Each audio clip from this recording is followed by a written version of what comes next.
The Diaries is brought to you by Quesadillas. Breakfast of champions, lunch of heroes, dinner of legends, quesadillas. Yes. Add some beans, add an egg, add some sauteed veggies, filling, cheap, quick, and kind of healthy.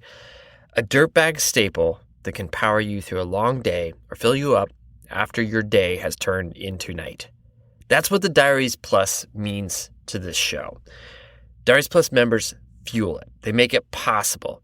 You are quesadillas. I know that sounds weird, but that's okay. We're rolling with it. Your support makes all the things we are doing, 3 shows a month, reporting on public lands. We are grateful because you make it happen. So please consider becoming part of the 1 in 10 listeners who make this show available for everyone else. Your financial support powers this project, and we know we're going to make it to 20 years, which we didn't always. Link is in the show notes and on our website. Please consider joining the Diaries Plus and powering this show. Okay, we're rolling. You can hear me? Yeah. Oh, I can hear you. I'm excited for this, Okay. Lauren. What skills do you have? What skills do you possess? Nunchuck skills?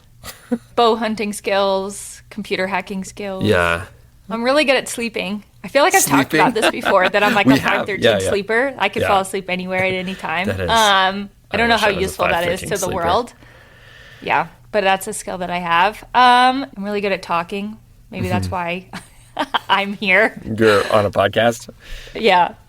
Good job. What about you? Do you have skills I don't know about? I'm sure you do. Not too many. They're all pretty obvious. They're sort of few and far between. No, I ask because there's a period of time 10 years ago where we were doing a lot of work and we were working in advocacy and we were kind of helping other people figure out how to talk about complicated issues that they cared a lot, but like weren't necessarily trained to discuss or to share. Like if you're a professional athlete and you're tasked with going to Washington, D.C. to talk to an elected official, it's like, what do you do? And so you hear this topic say, everybody has a lever, right? Classic mechanical advantage situation. And what that's trying to say is that it's like, you don't need to be something else. You just need to know what you're good at. And if you care about something, you can take that thing you're good at and apply it. And that's a really powerful thing to begin to understand. And today, I think we've got a pretty crazy story, I feel like. Tell us about it. We have an awesome story. A few months ago now, went to West Texas, which is a place that I've never been, to talk to this woman, Sam Karras. And Sam is like a river guide turned local investigative reporter. And her life has taken her on this really interesting journey. And basically, earlier this year, she found herself doing exactly what you're talking about, trying to use that lever of her skills, right, her role as a small town newspaper reporter to raise an alarm about a huge issue that was happening in her community, and in a way that was like incredibly special to witness.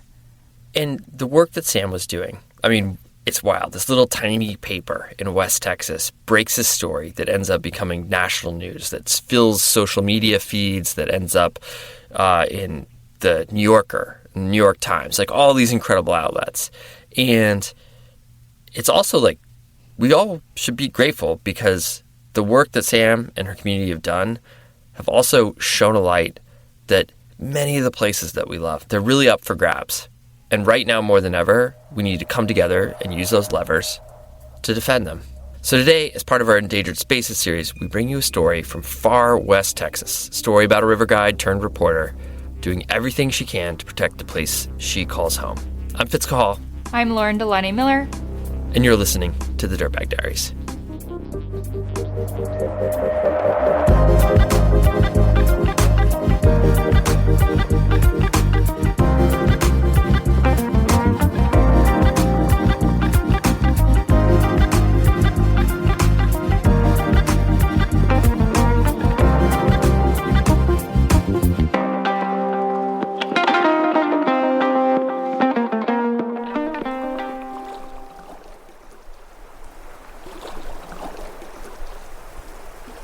So when you go out and then just back, this is called a boomerang. Boomerang.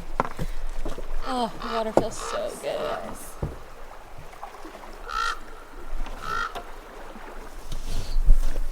so cool when you like don't have to go that far actually from like where all the people are to be like, and like there's... Yeah, we're totally alone. Most of the people that you guide or notice coming here are from other parts of Texas, or do you feel like you get folks from all over? We get folks from all over the world, but historically it's been like mostly Texans. It's like really hard to understate, like, because Texas is only like 1% public land, that this is the one national park that like most people who live in Texas have heard of or have been to.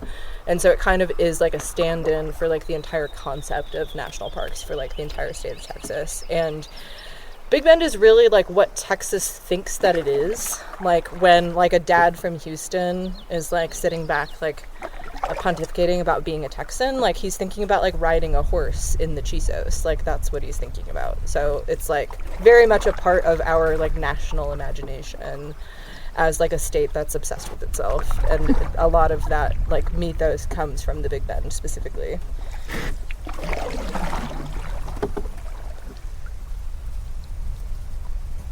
Man, we're coming up on our big rapid. Class 5. Dude, you don't know me. You don't know if I can swim. Yeah. It is funny how like the siltiness makes it feel to me like a lot deeper than it is. Then it actually is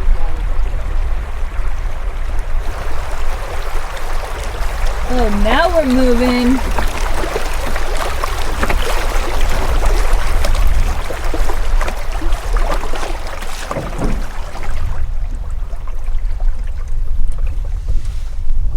Yeah, like a pro. handled that shit. Yeah, we're about like a mile. This is Sam Karras. She's a river guide turned local investigative reporter, and in this very moment, she's taking me on a canoe ride down the Rio Grande in Big Bend National Park's Santa Elena Canyon. The water is low, and we've paddled about 2 miles upstream, occasionally hopping out of the boat to drag it along. Now we're on our way back down toward the put-in. Storms are building in the north, but for now, it's calm. The air is warm and damp. We're thankful for the cloud cover that's protecting us from the sun. I feel so lucky to be out here all of the time. Where even now that I'm not like a full-time guide, I still try to be in the canyon in some way, at least once a month. And it changes all the time. Like the things that are flowering change, or there's a rock slide and the wall looks a little bit different, or there's a flood and then the channel is a little bit different. Like it just feels like visiting a friend over and over again, and you get to like catch up, but you're doing it in this way beyond language, and it's just like being super tuned in to this weird vertical world. Our canoe is just a tiny green dot between 1,500-foot tall limestone walls that shoot straight up from both sides of the river. The landscape is so all-encompassing that I have to remind myself that we're also straddling an international border. Before coming here, the only place I'd been to on the US-Mexico border was around Tijuana, and this is nothing like that. It's quiet, like incredibly quiet. Besides our paddle strokes, we can't hear anything other than canyon wrens and the occasional flap of wings as a family of pied-billed grebes moves downstream with us. But yeah, it's funny, even like if you hang out the hiking trail in Santa Elena, you'll see literally dozens of people like debate whether or not it's okay for them to cross the river and like touch the wall on the other side. And it's just like, who do you think is watching, first of all? Like, live a little. There's nobody here.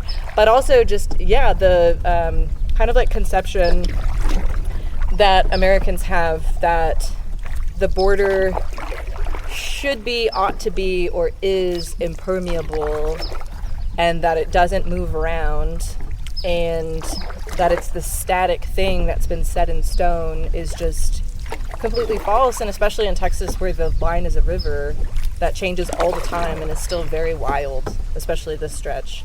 That just blows people's minds. They don't like have a good conception of like what rivers look like and act like and are like. And couple that with the fact that it's the border and people are just really confused. This is like a place that people can still come and like experience the border as like an apolitical place. And people are like really moved by that. It like changes them. And you know, when I'm working on the river with like clients, part of the job that like always gave me so much joy was just helping thousands of people to see the border and conceptualize the border in a different way. Because if you don't live on the border, you might think that a wall is an awesome idea. You're just like, oh yeah, duh, I have a fence at my house. That makes a lot of sense. But you're not understanding like the full dynamics of what's going on here and this place as like a full ecosystem. Lauren, so in April you went to the Big Bend. Do you call it the Big Bend? Yeah, okay. Well, it's actually good that you say this because I feel like I have to like clarify some language because the words Big Bend are used a lot in this story and in this like part of the world. So the Big Bend is the name of a region, first and foremost, right? The whole part of what Texas that makes this U-shaped bend that follows the Rio Grande. That's the Big Bend as the name of a region. But then it's also in the name of Big Bend Ranch State Park and Big Bend National Park. So throughout this story, when Sam and I are talking about the Big Bend, unless we mention the state park or the national park, we're generally referring to that region. But yes, this was a thing that I needed to learn about. But yes, I did go to the Big Bend, and holy cow, it is not an easy place to get to. Yeah, like what does it even take? Because it is a kind of one of the more out of the way places, I feel like. Yeah, and I live in the Eastern Sierra, which I feel like is also hard to get to. But I flew from the little airport in Bishop to Denver, and then from Denver to Midland, Texas. And then I drove 5 or 6 hours or something. And it's so flat. I have not been somewhere so flat in a really long time. It's like classic when you leave Midland, right? The home of the Bush family. There's like pump jacks and like big raptors and birds of prey overhead. But then as you get closer and closer to the parks, to the river, you can start to like see the mountains in the distance, and the terrain's getting like more and more interesting and a little bit greener. And there's like javelina on the side of the road at night. And I mean, compared to other places in the West, like how remote did this feel? It feels incredibly remote. I was kind of shocked, actually. Like, I've spent a lot of time driving all across the West, and this is definitely the place that I've been that feels like the most out there. It still like feels like a little bit like Desert Solitaire vibes of just like, oh, this is this outpost like at the end of the line that the government kind of forgot about. And that has changed a lot in the past year and a half, because it seemed like the government kind of all of a sudden like woke up and remembered that it owned all of this land on the border, and now is like trying to do something with it for quote unquote national defense. That awakening Sam is describing, it started back in October when she noticed a posting to the Federal Register. It's the government's classified section, basically. In that posting, it essentially waived a number of federal laws, authorizing then Secretary of National Security Kristi Noem to, quote, take all appropriate action to deploy and construct physical barriers to ensure complete operational control of the southern border. Sam had been reporting on the border for years, but this felt different. That just like totally changed the game in terms of like the government's ability to just like build stuff on the border without asking anyone.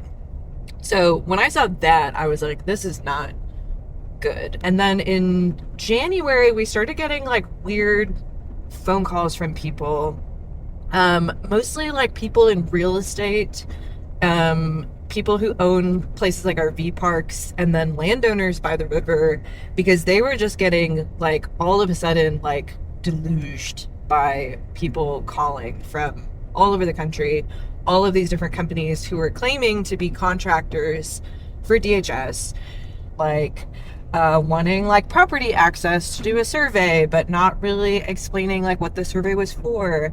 And then there were calls for just like unbelievable amounts of materials. So like, how many hundreds of thousands of tons of gravel do you have on your property? And like, can we have it? So all kinds of like very strange, like really big requests. And it's really important to remember that like the biggest town out here is Alpine. And I think Alpine has 5,000 people in it. I don't know right off the top of my head. I live in a town of 18 people. So, and that's pretty normal for like towns in the Big Bend. So the idea that somebody's calling around trying to find a place for 500 guys to stay is like destabilizing. Like if there's like too big of a wedding in Marfa, like they run out of gas and everyone's toilet stops working. So that like kind of got everybody's hackles raised. And eventually we like got to the point where people were willing to go on the record with the fact that they've been called by the government. And so we were able to break the story at the end of January. And it was seismic. Like it was crazy. Like overnight, just like the entire like vibe and tone of like working at the newspaper changed. As far as Sam and her small team at the Big Bend Sentinel could tell, the Trump administration was doing everything it could to fast-track border wall construction in the Big Bend. On February 17th, another notice popped up in the Federal Register, this time waiving over 28 laws, including the Wild and Scenic Rivers Act and the Native American Graves Protection and Repatriation Act, for an area of the border that stretched into Big Bend Ranch State Park, just upstream of the national park. The project, it seemed, was closing in fast.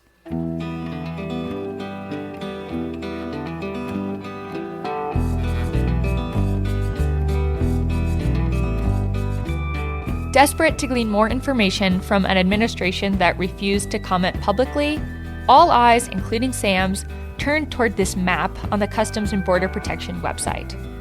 As part of its goal of securing the entire southern border, CBP had, since the beginning of the second Trump administration, been regularly updating a color-coded map on its website. Blue for completed projects, lime green for projects under construction, purple for contracts awarded, dark green for planned wall projects, and orange for, quote, detection technology, which many interpreted to mean things like drones and cameras, but not actual steel bollards. These bollards are basically vertical metal posts. Each post is about 6 inches wide, spaced about 4 inches apart. You can see through it, but not much can move through it. Or that's the idea, at least. Up until this spring, the map had showed orange, detection technology, for the state and national parks. But then, in early February, Sam opened the map to see that it had changed. Wait a second, Sam thought. The federal government wouldn't really build a wall in the national park, would they? People have kind of been experimenting with like border fences ever since the Mexican Revolution. But it was never intended to be like a Great Wall of China. Like that has never been the goal or the strategy of the United States Border Patrol. Not even since like they started building walls in cities in the 90s. It was the idea was like, we'll wall off the urban areas and then all of the migrants will go through places like Big Bend or places that don't have walls, and then they'll die in the desert and we won't have to deal with them, which is a strategy called prevention through deterrence. And the Border Patrol would, of course, like push back on that characterization, but like the purpose of the wall was always to funnel people. It was never to have like a complete coast to coast wall. And especially in a place like this, like, where are you going to put it? Are you going to put it on top of the 1,500 foot mesa? Or are you going to put it like below the mesa and then cut off our access to the mesa? It feels like a prank, honestly, in a way that I still like struggle with the reality of it, where it's like I'm looking at these contracts. I know this is coming. I've seen the heavy equipment. The steel is going to El Paso. Like, I know that it's but it just like feels like a joke. It's crazy. And I I've just been having such a hard time processing that. After the news broke that the wall was coming to her community, Sam's normally regimented life as a local newspaper reporter was upended. She became the reporter on the ground, the one that the whole region, and soon the whole country, was relying on for information.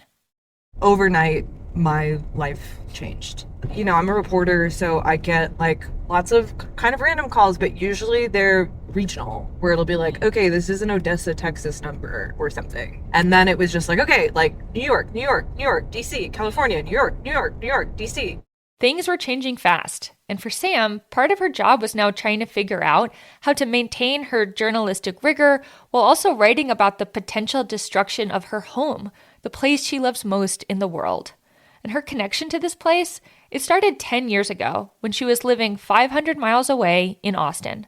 And I was in grad school, and my roommate was like, oh, we should go to Big Bend. And I was like, what's Big Bend? And she was like, Texas has a national park, which I did not know. And actually there's two, but I had no clue. And I like Googled it, and I was like, okay, it's the desert, so it's going to be really hot. It's not going to be raining at all.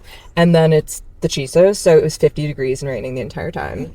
And I had never backpacked before, so I didn't have like any of the right stuff. I like didn't exercise at all at the time. So it was just like an absolutely like physically miserable trip. But then I saw the South Rim, which is like this vista that's like very famous, and I saw that and I was just like, I'm gonna die here. Like I my whole life then just like became about like trying to figure out how to be here. And to some degree, like, I'm still doing that, where it's like everybody out here has like 4 or 5 jobs. They're like always hustling. It's like always just trying to like cobble together this like really impractical life, because like I still get emotional when I come to the park. Like, I've been to the park thousands of times at this point, and I still just get really excited when I see the sign. Sam was at the University of Texas on a 3-year writing fellowship. She started out doing poetry and playwriting, but that trip to the Big Bend immediately shifted her focus. I like knew that I like wanted to be writing about Big Bend somehow. And then like fast forward a couple years from that, I got a job like totally sight unseen at Farflung in Terlingua. I'd been in a canoe like one time before, so I like learned boating like from scratch. And then I tore my rotator cuff. And I was like, I need, like, for my body's sake, to, like, not have a job where I'm, like, lifting stuff over my head all the time. So I got a job at the Sentinel, also had no experience doing journalism, but they're just were, like, desperate for a person. And so 5 years later, here we are.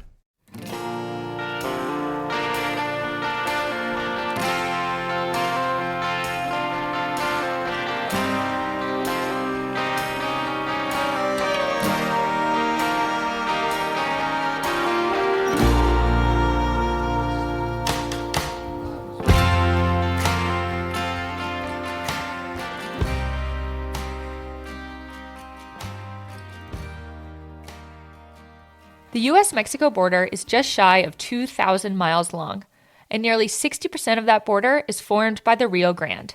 For organizational purposes, Customs and Border Protection divides the borderlands into sectors.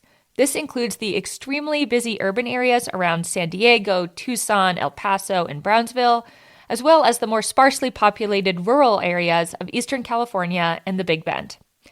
So far, in this fiscal year, which started on October 1st, CBP has made nearly 43,000 apprehensions along the southern border. About 1,000 of those were in the Big Bend, just 2.5%. The waivers in the Federal Register refer to the Big Bend sector as, quote, an area of high illegal entry. But that's not how most locals see it. The Big Bend sector, in terms of Border Patrol, is a really weird sector. We're also the largest sector by land. Big Bend sector is larger than the state of California.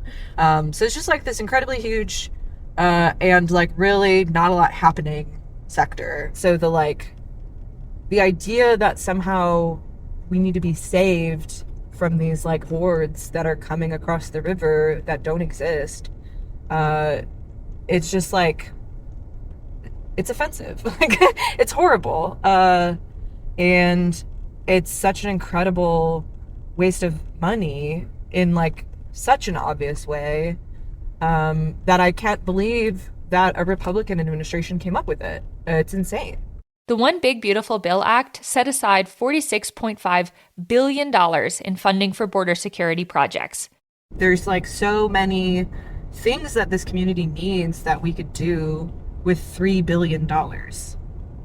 Like, it's just like an unimaginable amount of money to us on every level. It's unbelievable and unimaginable. Thanks to Sam's reporting, opposition to the wall came fast.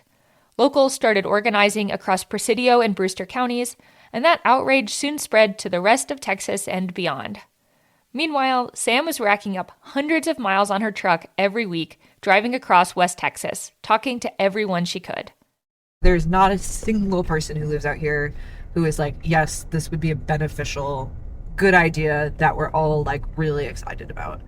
Understandably, much of the dust that's been kicked up by the news of a wall in the Big Bend region has been focused on the national park.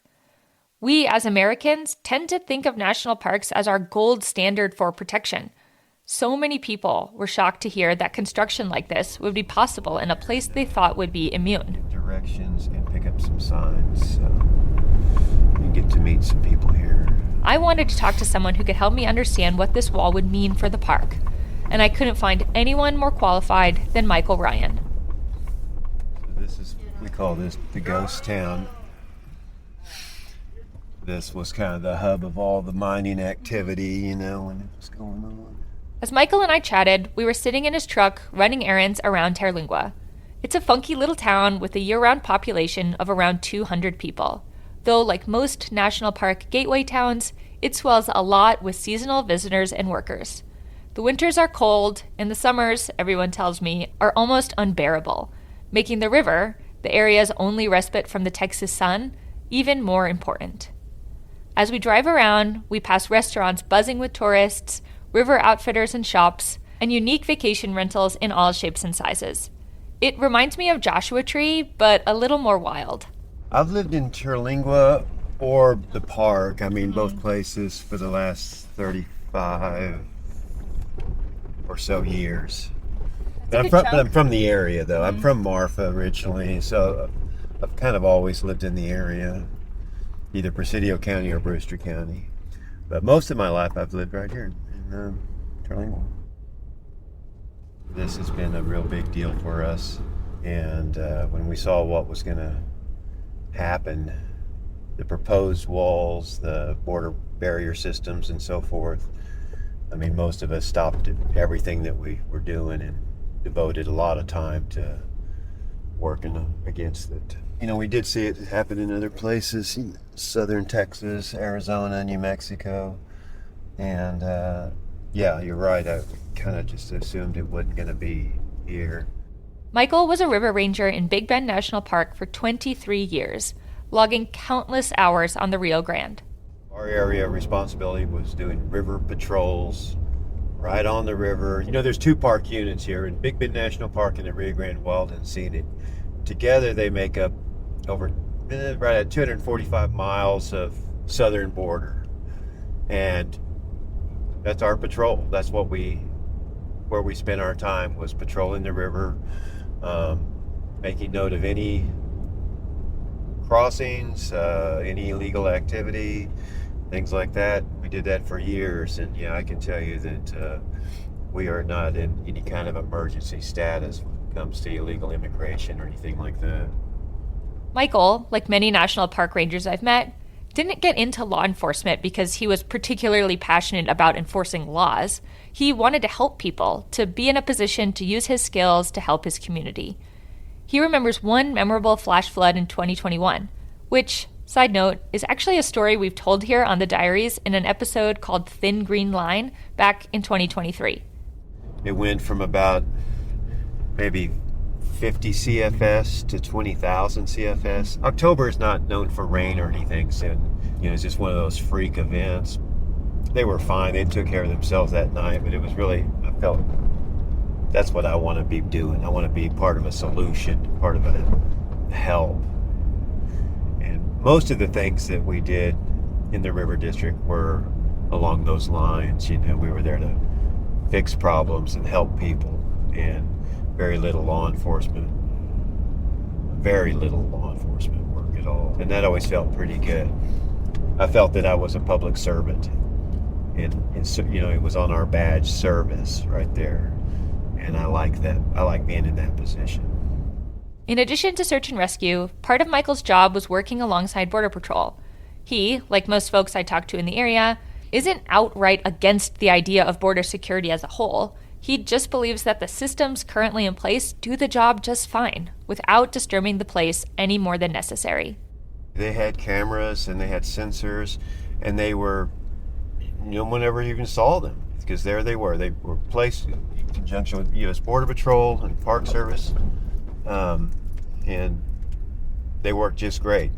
They didn't require any new roads. They didn't require any cement. They weren't even on towers. They were just hidden cameras on certain known areas for crossing, and they sent real-time imaging back to Panther Junction for the Park Dispatch, and it seemed to work really well. That seems like the technology that we need. After the online map turned green in February, showing a physical steel wall planned for the state and national parks, people were outraged. Local groups began organizing as loud as they could, and their message was clear: no wall in the Big Bend. A few weeks later, without any official statement from CBP, the map suddenly changed back to orange, showing only detection technology in the parks. Did this mean they had won? We started changing our message because initially it was just no wall. And then we had a friend come up from the Valley of Texas, where they do have walls and wire. And she said, well, in places where we don't have walls, we have this. And she showed pictures of the razor wire along the river. And it's not one row of razor wire. It's about 15 rows of razor wire stacked up deep and on top of each other. And in other places, they're floating buoys with razor wire across that in the middle of the river. And that image is disgusting. I mean, it made prisons look like an architectural digest thing. It was so awful. And I know rivers, and I know this river in particular is a very dynamic river. It goes from, like we were talking, from very low flows to very high flows.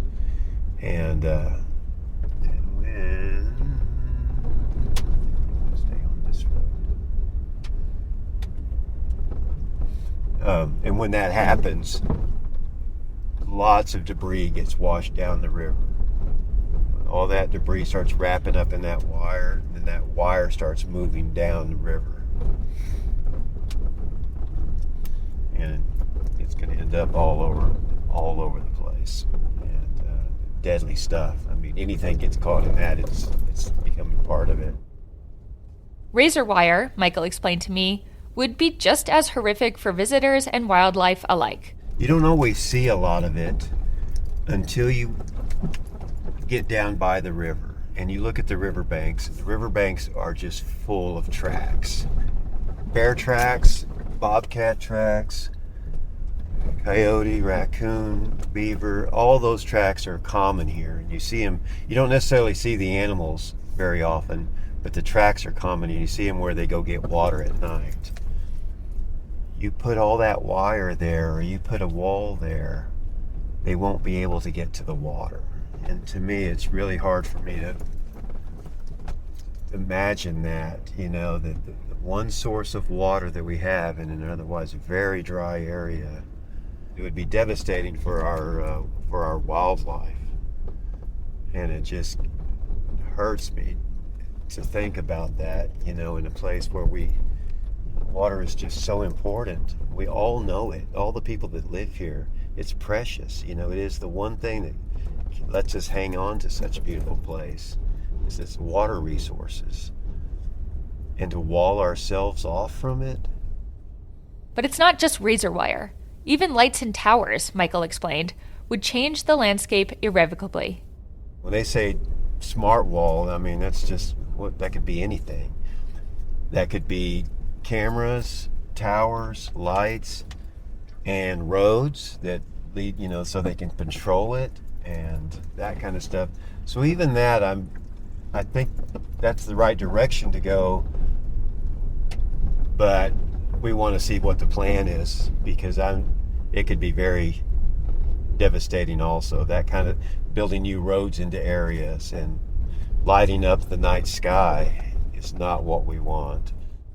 The Big Bend region of Texas, including the park, is an international dark sky preserve, home to one of the darkest night skies in the continental United States. So many people come out here, and for the first time, they actually see something that's wild, and the night sky, or just the expanse, just the depth of open areas, and you take that away, you don't have anything else. This is it. This is really kind of the last place. It's a blank spot on the map, and that's the way we like it.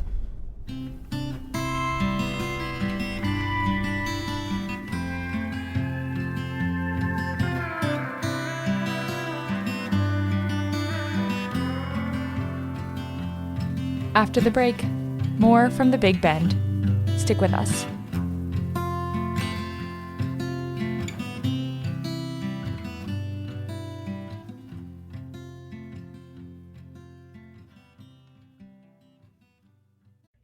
I went running yesterday, and that was awesome because I had to take a long time off because I hurt my knee. Boo. And it felt so good. I didn't go that far, but you know what didn't happen? I didn't get any blisters. My little feeties, they were so well protected because I was wearing darn tough running socks. They have got my feet covered, and I'm very grateful for that. They've been making awesome socks for over 40 years in Vermont. They pride themselves on using merino wool sourced from America and around the world, and they back it up with an unconditional guarantee for life, which I wish my knees came with, but they don't. That's fine. I'll work through it. If these aren't the longest lasting socks you've ever owned, return them for another pair. Darn Tough is offering free shipping on any order for Diaries listeners. Use the code DIRTBAG at checkout. We'll put a link in the show notes, or visit darntough.com to find your new favorite pair of socks. Your feet deserve it. Thanks, Darn Tough, for supporting the show. Seriously, you make it possible, and we're grateful. As the days get longer, it makes it easier for me to get out on the trails, which I love. I can go early with the birds when they wake up, or I can stay out late and catch the sunset with friends.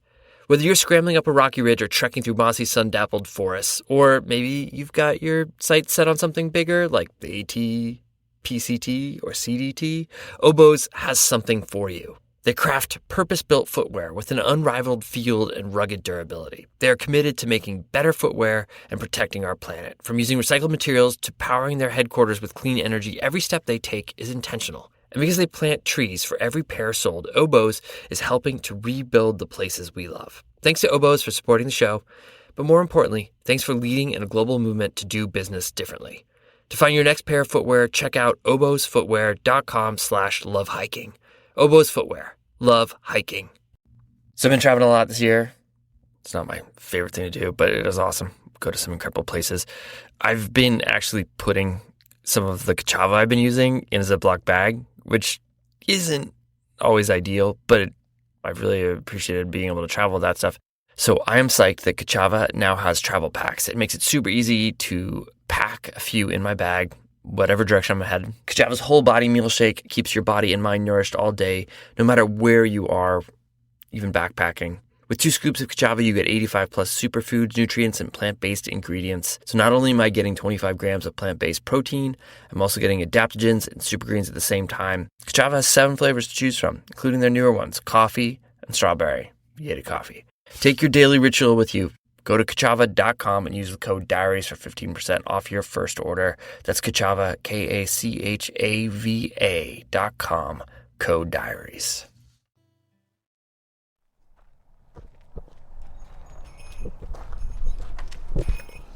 Hello. Hi, Crystal. Hi, Bernadette.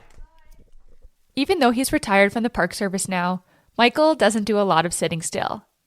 Instead of sitting down for an interview, he let me tag along with him while he prepared for the next day's weekly protest in town. Our first stop was at Desert Sports, where the owners Crystal and Mike have been helping to spread the word about what a wall or increased border enforcement of any kind would mean to their business and their way of life. For me, it'd be devastating. Is this your shop? Mike and I own this shop. We used to be in the river business. The river was very low for a couple of years, and we've been doing it 29 years. So we decided to focus more on the bike shop and the retail. But there's a river company based out of Taos, and a lot of them have lived here or grew up here. So they're using our office space as a river outfitting base, and that's been great because it keeps us connected to the river. As Michael and I hop back in the truck to head out on our next errand, we pass by a 20-foot wide section of steel bollards, an exact replica of what the wall would look like. It's an art installation, and on it are signs. Don't tread on Big Bend. You think this looks bad here. What do you think it would look like in our national and state parks? And come and take it. Save Big Bend. Has that just gone up since? Over spring break. Oh, wow, cool. I really don't know how to handle it. Just to think that could be our, what we look at every day, or every day that we're out there for generations, and the loss of the area, the loss of access to water for people and animals. Sometimes it would ruin everything, and it's really hard for me to get my head around it. It's not needed. It's clear in my short time in Terralingua that the river is just about everything to folks here. Not just in their souls, but in their economy as well. Pretty much everybody that I know is tied to the river or just the area in general, the raw nature here in one way or another. We either do river guides or backcountry guides, or we just enjoy this area so much. Probably about a dozen river outfitters in the area, if not just Terlingua, but Redford, going towards Alpine, Marathon area, that all do river trips, either guided trips, they rental shuttles, things like that, but mostly guided trips. And during spring break, they're busy every single day on the water, and so the loss of that would be tremendous to our economy.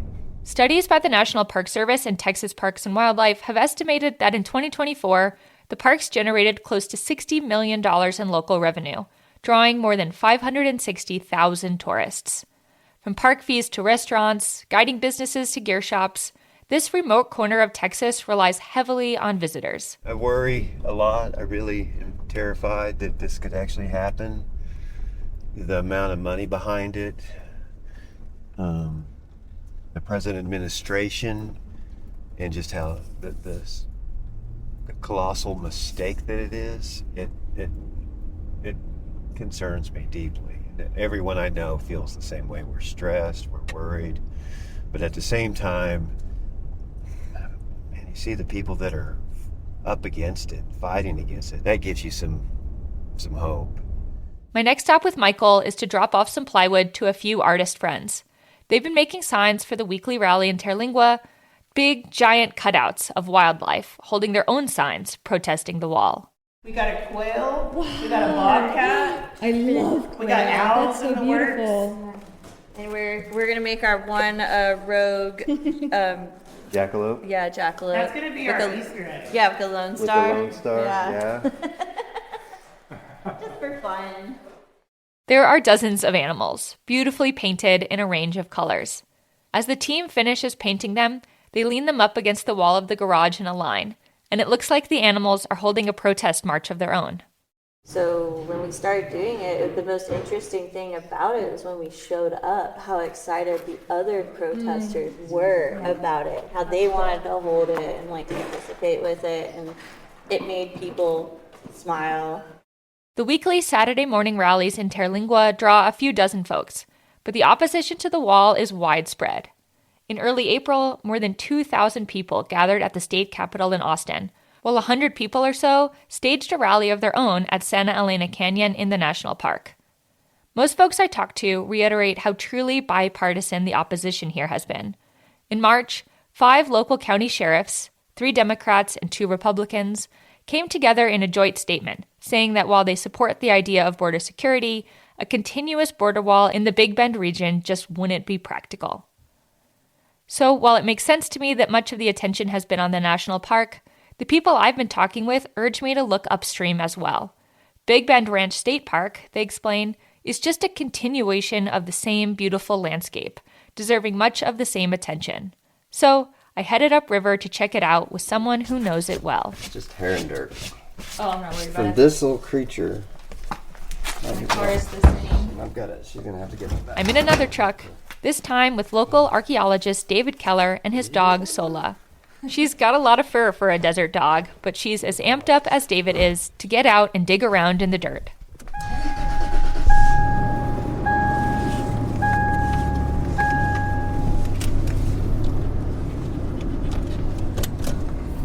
Where did you grow up? You know, I was born and raised in Lubbock. Lubbock is up in it's the base of the Texas Panhandle. Mm-hmm. There's no nature in Lubbock. It's flat as a tabletop. Everything around it's industrial agriculture. And so, the saving grace was that my dad bought a little ranch when I was 8 years old, outside of town in the canyons, and we spent all our weekends and summers up there. And I became a Boy Scout. We'd go camping a lot, and so that was my pathway to discovery of what really matters to me, which is big, wild country. David has lived in the tiny community of Redford, about an hour upstream from Terlingua, for 8 years, though he's been in the area for more than 2 decades. Redford sits right on the edge of the state park, and we're driving on Highway 170, often called River Road. We're a stone's throw from the Rio Grande, but there's no sign of an international border anywhere. No wall, no wire, no lights. Look at that. I mean, you're looking off. We're parked here in the United States, less than 100 feet from the river. And the other side is, the most tranquil scene of pastoralism that you can imagine, right? These little farms and houses, everything's green. There's acequias flowing on that side. It's kind of beautiful. Here, the river is just a few yards wide. The water is a minty green, and everything is blooming from a recent rain. And, What's this plant? This one here? Mm-hmm. That's El Catillo. It's one of our signature desert plants. We hop out of the truck with Sola the dog in tow and start down a little path toward the river. David holds up some barbed wire so I can duck through.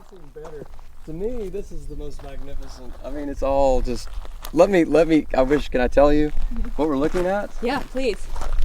Okay, so we're standing on the edge of the Bofacillos Mountains, which is basically all of this to our left.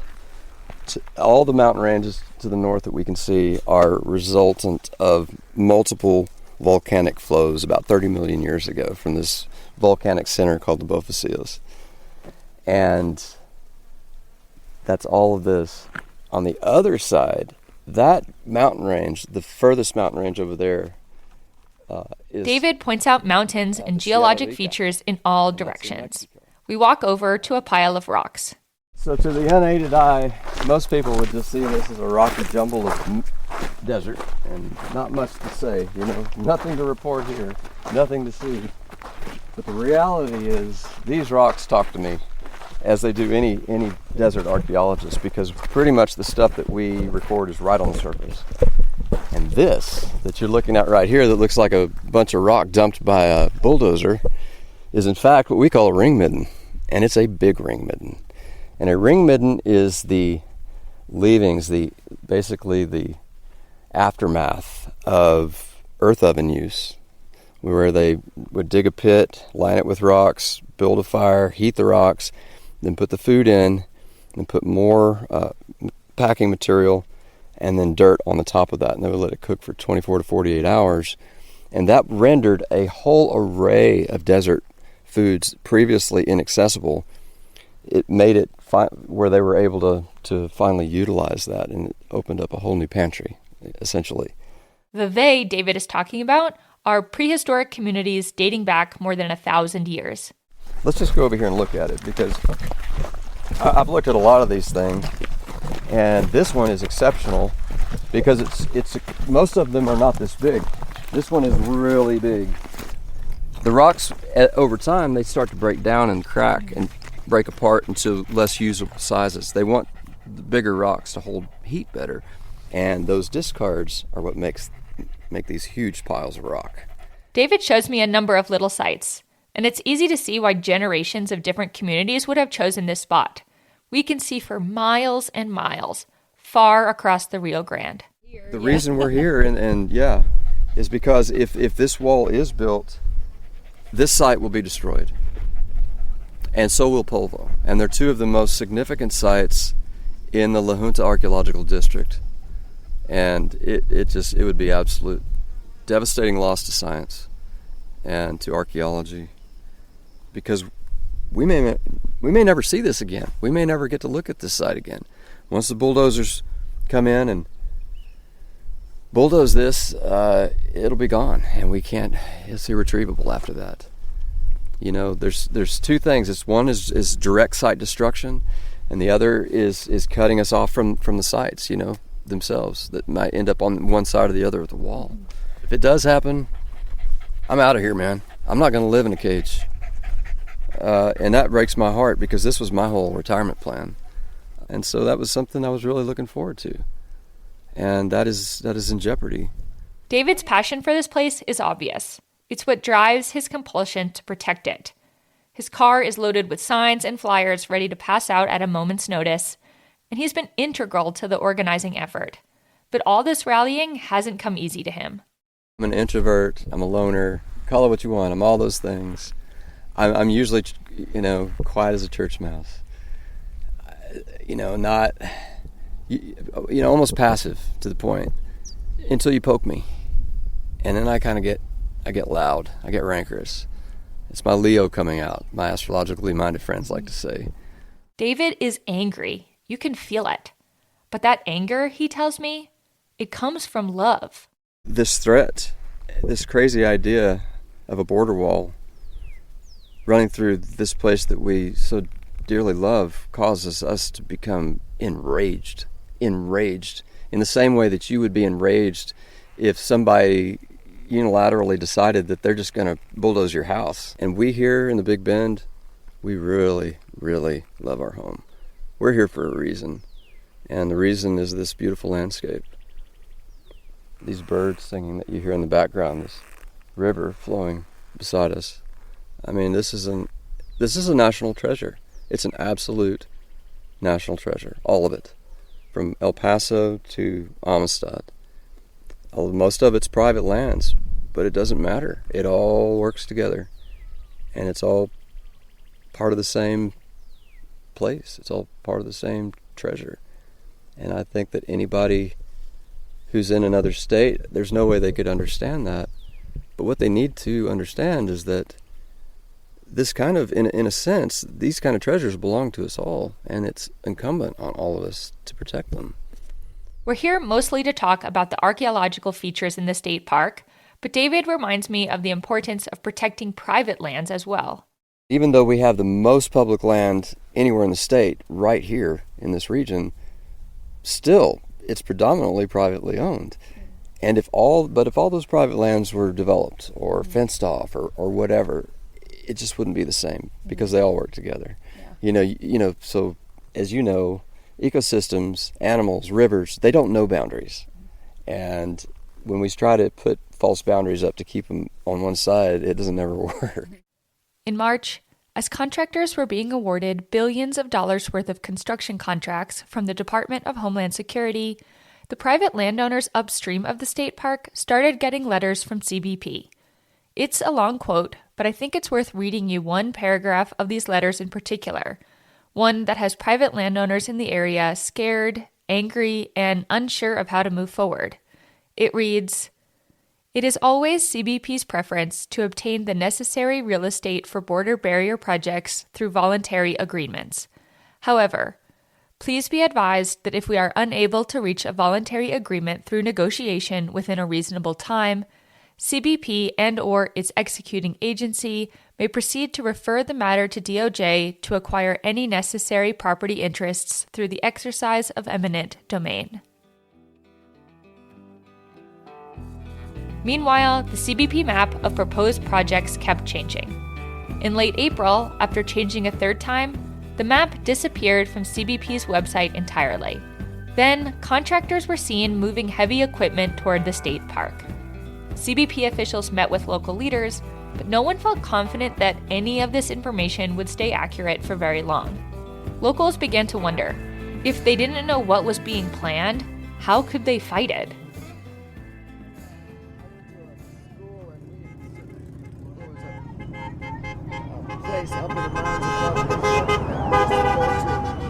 I stopped by the Saturday morning protest Interlingua to see Michael standing on the road with a ginormous flag. Don't tread on Big Bend. On top of his truck was a canoe on which he'd painted "No Wall." There were about 24 people holding signs, including the giant cutout animals I'd seen being made the day before. The energy was contagious. I've been involved with grassroots politics, most of my adult life. I have never seen this kind of unity, ever.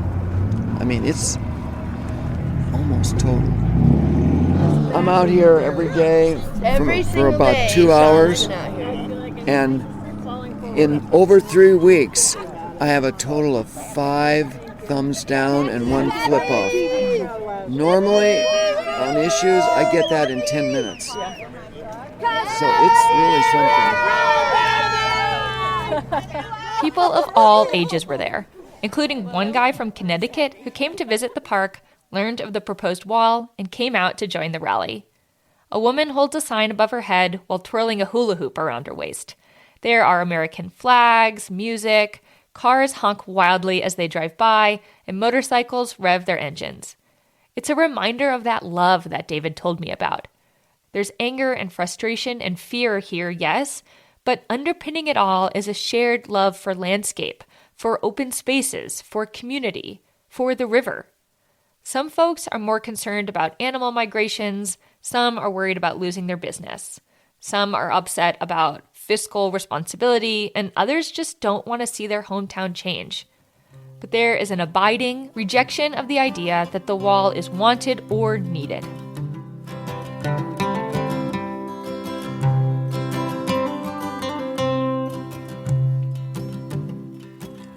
Won't you spread my ashes in the West Texas wind? Won't you spread my ashes in the West Texas wind? We'll heat up a disco, throw on Cabrito, cold Modelo's with all my best friends. Won't you spread my ashes in the West Texas wind? I hear it calling me. Lauren, you've been back for 2 months, and you haven't stopped reporting because the story hasn't stopped. What's been going on since you got back? Oh, yeah, man, it's been actually kind of mind-boggling to try to keep up with all of these changes. So in early May, after I got back, the map that had disappeared reappeared online, but it had a whole new set of colors and lines now. So as of this recording in early June, CBP now divides the whole Big Bend region into 5 border wall projects. So projects 1, 2, and 3, they're all red lines, and these are primary border wall construction. This basically means 18 to 30 foot tall steel posts from basically El Paso all the way to Big Bend Ranch State Park. So what about the parks? Will there be construction there? Yes, when you first look at this map now, it looks like the state park is outside of this red-lined area because it's kind of set back from the river, and most of the state park does seem to be outside of this area. But if you zoom in a little bit more, you can see that one part of the state park, which is actually the part that I visited with David Keller, it kind of like juts out from the rest of the park, almost like this little finger, right? It's reaching towards the Rio Grande, and that cuts right through Project 2. So just as David had feared, those archaeological sites that we visited, they're still right in the path of proposed border wall construction. And what about the national park? I feel like that's where a lot of this outrage has been directed. So what's happened there? Oh, definitely. So downstream from the state park are projects 4 and 5. And project 4, it ranges from like the eastern half of the state park and then includes the entirety of the national park. Now on the map is this mix of yellow, orange, and green lines, which indicates some combination of vehicle barriers, technology, and patrol road upgrades. So then, on May 11th, CBP awarded a contract for this Project 4, and that contract was worth $1.7 billion. And it went to this construction firm based in New Mexico. And this, as far as we can tell, is the largest contract that has ever been awarded for border security construction. CBP made statements that they still don't have any plans to build steel bollards in the national park, but many people, including Sam, have trouble understanding how $1.7 billion could be spent just on lights and roads, right? And so that was the big news for a while. And then just this week, as we were putting the final touches on this episode, there was a new posting to the Federal Register. And if you remember, that posting to the Federal Register that was upstream of the national park for all those environmental waivers, that's where the story really began. And now we know that those waivers have been applied to the national park as well. And I mean, Sam is pretty sure that this has never happened in the national parks. I mean, the laws that are being waived here include the Clean Air Act, the Clean Water Act, the Wilderness Act, the Antiquities Act. I mean, so many things, right? The Endangered Species Act. Like, this is an unprecedented move in the national parks. And I know that we use the word unprecedented a lot these days to describe all sorts of things that are happening in the government. But so much of the story really is. I mean, we've got this unprecedented waiving of environmental regulations in order to speed up construction. And at the same time, we have a totally unprecedented amount of money being spent to facilitate those very projects. The annual budget of Big Bend National Park hovers around $9 million, and the entire National Park Service is like $3.3 billion. So $1.7 billion is about half of that amount of money, which is just crazy. There are still a lot of unknowns about what will happen with border wall construction or technology in the Big Bend, but local contractors have said they're planning to start building this summer. Sam and her team at the Big Bend Sentinel are busy filing public records requests, talking to landowners, and being on the lookout for new construction equipment or crews rolling into town. Business owners, river guides, and community members keep pressing their local leaders to make their concerns heard, and local groups are filing lawsuits against the federal government's waiving of environmental regulations, the very thing that tipped Sam off to the story in the first place. As a journalist, it gets drilled into your head, like, be objective, like, show both sides. And it's like, there really isn't both sides here. There's one side, and that side is of a community that is extremely isolated, economically disadvantaged, is being bullied by the federal government. And that is the story. Between the online map changes and the lack of communication between the federal government and local leaders, it's really hard to know exactly what to expect. But, Sam says, we can look to other parts of the borderlands for a glimpse into what's possible. I've been really interested in just the way that the government has been using the Park Service and using public land along the border as part of a larger push towards militarization. It's kind of this dystopian vision of like what could happen here in the Big Bend. Sam is talking about how, back in 2019, the first Trump administration built nearly 100 miles of wall on pieces of public land in Arizona, in Organ Pipe Cactus National Monument and Cabeza Prieta National Wildlife Refuge. These projects were paused under the Biden administration, but are back on now that President Trump is back in office. And earlier this year, through hikers setting out on the Continental Divide Trail learned that they would no longer be able to access the trail's southern terminus due to wall construction.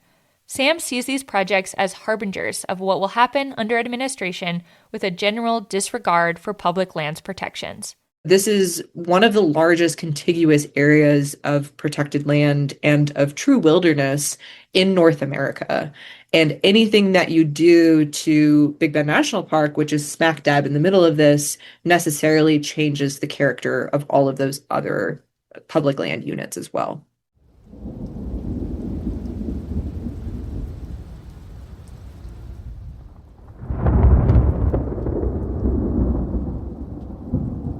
Sam and I were driving away from Santa Elena Canyon after our morning canoe. The thunderstorm rolled in. I was stunned watching it overtake us.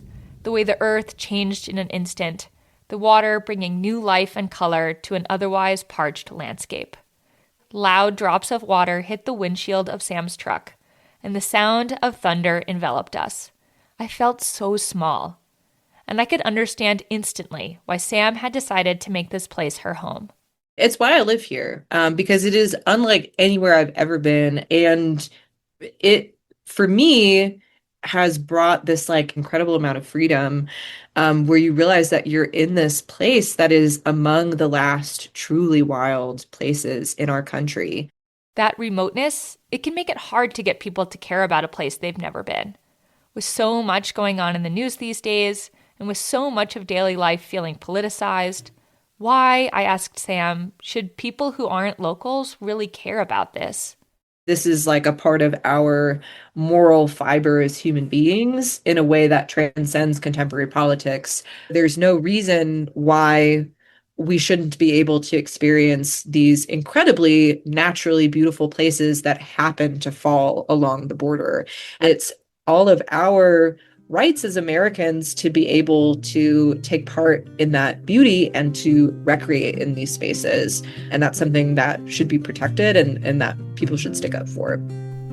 Dark clouds growing in the Big Bend, and it ain't no monsoon rain. Dark clouds growing in the Big Bend, and it ain't no monsoon rain. Noah Moto said the taxpayer, there's no need for this wall. The canyon's cut 1,000 feet deep, the mountain's 2,000 tall. Noah Moto said the barbed wire, the cactus is doing my job. Noah Moto said the iron wall, these mountains will outlive us all. Dark clouds growing in the Big Bend, and it ain't no monsoon rain. It's just another politician ignoring what the people say. Thank you, Sam, Michael, and David for sharing your stories and expertise with us. Sam was the ultimate tour guide giving Lauren's visit, and we are extremely grateful for that. So thanks, Sam. Appreciate it. The reporting for the story relied heavily on the work of the incredible teams at the Big Bend Sentinel and Marfa Public Radio. You can keep track of what's going on in Big Bend on their websites. Thanks to the folks who have recently become Diaries Plus members. You are supporting this kind of work. We flew there. We put a lot of effort into this story, and it doesn't happen without the people that are becoming Diaries Plus members. You allow us to do this work, and we are deeply, deeply grateful for that. It is incredible. So thank you for everyone who signed up recently. Thank you to all those who continue to support the show. You are truly making this possible. Thank you. Want another way to help? Well, you can write us a review on Apple Podcasts. It helps others find the show. It's pretty cool. Thank you. All of the music in today's episode is by local Texas artist Colt Wayne Keeney, including this last song, No Almuero, his protest ballad for the protection of Big Ben. You can check out more of his music on Spotify or follow along with him on social media. Jacob Bain and Nis Cotto composed our theme song. You can find the artist at our website, dirtbagdiaries.com. This episode was produced by Lauren Delani Miller and edited by Becca Call. Illustration by Walker Call. Becca Call is our executive producer as well. I'm Fitz Call, and you've been listening to the Dirtbag Diaries. Thanks for tuning in. It's just another politician ignoring what the people say. Is there anybody out there? Is there anybody you can call? It's SOS West Texas. No amor, por favor. It's SOS West Texas. No amor, por favor.